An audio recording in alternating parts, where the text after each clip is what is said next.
Hi guys, welcome to day 17. It's May 26th, so it is my mama's birthday today. Happy birthday, Mom. Wilfred is a turkey today. For those of you who are new, welcome to Lessons from My Mom's Camera. My mom recorded herself while she pursued certain goals during a specific period of time. 77-day challenge, 88-day challenge.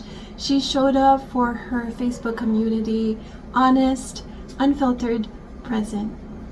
In 2024, she became an angel, and this is me watching the videos with you guys. Let's see what our quote for today is.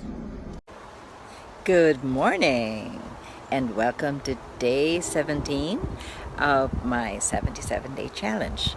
My quote for the day goes back to 6-7 decades ago. Dale Carnegie, in his book How to Win Friends and Influence People, one of his principles, and of course back then it said man, but I paraphrased it to person. One of his principles was a person's name is the sweetest and most important sound to him or her. Think about it.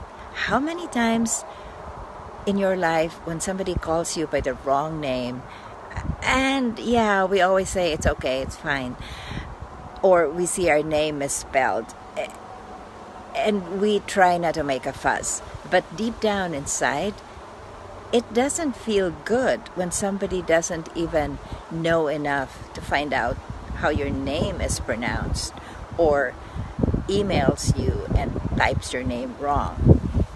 So Dale Carnegie knew this, and that was one of his principles in How to Win Friends and Influence People.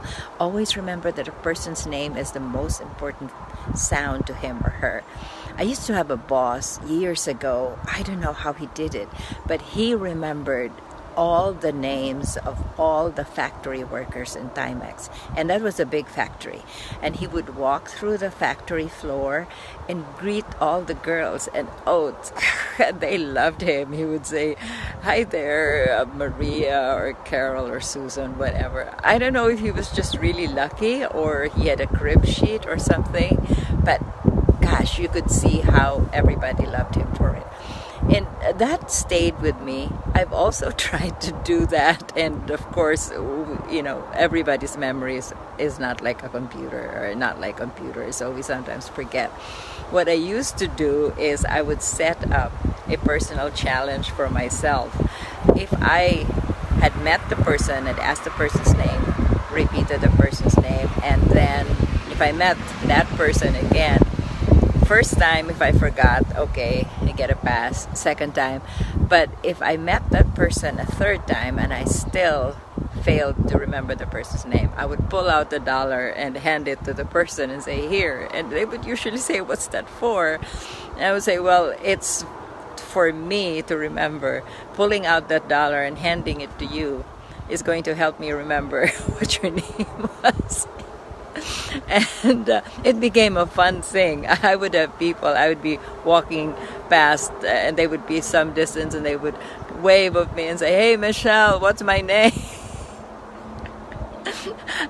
And it was fun. It was a way to connect, and it gave people permission to connect with me and to challenge me, in fact, to remember their names. Recently, I bumped into somebody whom I had met before, and my mind was a blank, and he gave me a forgiving smile and said, "I'm Skylar." And I said, "Oh yeah, you're right." And he said, "Yeah, you handled my orientation." And so that starts a conversation. Anyway, I could talk and talk for a long time about names and how remembering people's names and asking them how they pronounce their name, how they spell it, how they like it said. Do they like the nickname or the full name? And in my case, because I do seminar certificates, I always ask, how do you want your name spelled in your seminar certificate? Because it may not necessarily be the full name, or it could be something totally different. Or in seminars, I ask them, do your own name tags. So there's so many ways of making people feel important simply by that single word or 2 or 3 words, their names. So think about that, reflect about that, and if you have your own experiences to share, either post it on this thread or message me if it's too private to share. And I will be thinking more about that today as I go out for my walk, and I will see you tomorrow. Happy birthday, Mama! How old would you have? Well, I know right now you're eternal, ageless, glorious, wonderful. 73, 54, 72. Youthful, golden lady. Let's practice our impromptu speech for today.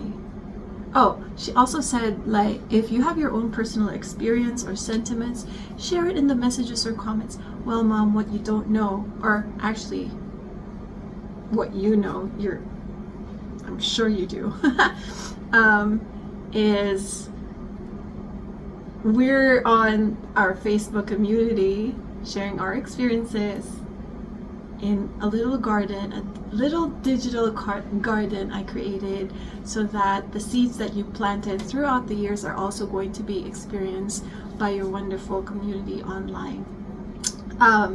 Okay, and I called it I'll See You in Spring. So your garden blooms every spring. I remember that you would say, oh, my rose garden has one flower that's blooming, or that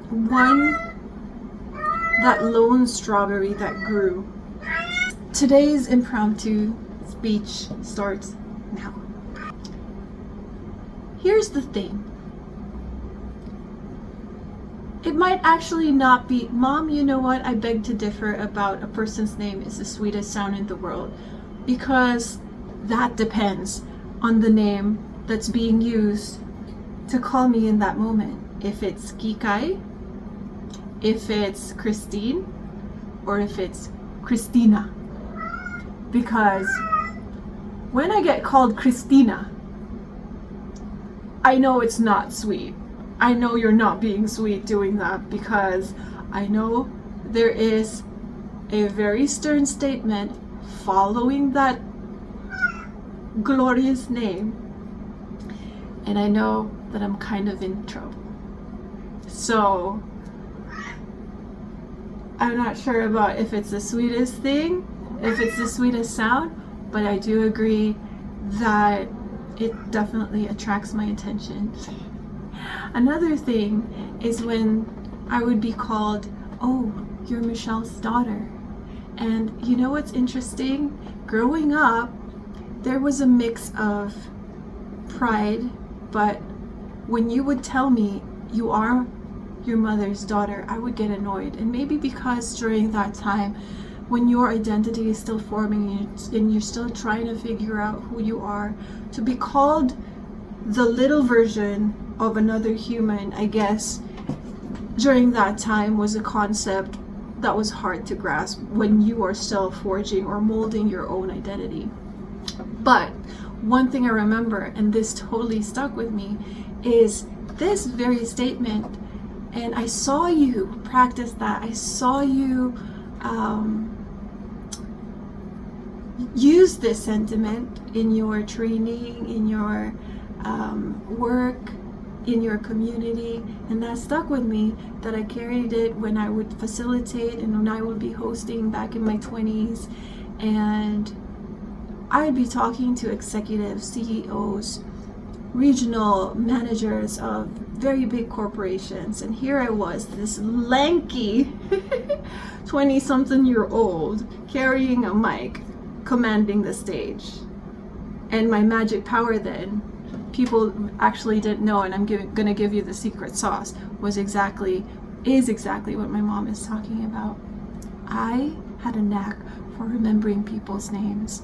And in a room where there's almost 200 participants, almost 120 guests, to look you in the eye with a big smile and call you by your name definitely pings you in a certain way and brings up the energy of the room. And in that case, I really don't mind if they call me Christine, Kai, Christina, or Michelle's daughter, because at the end of the day, you set an example for me that I'm proud to carry with me in my life. Thank you. Oh, I think that was overtime. But anyways, guys, I'll see you tomorrow for day 18.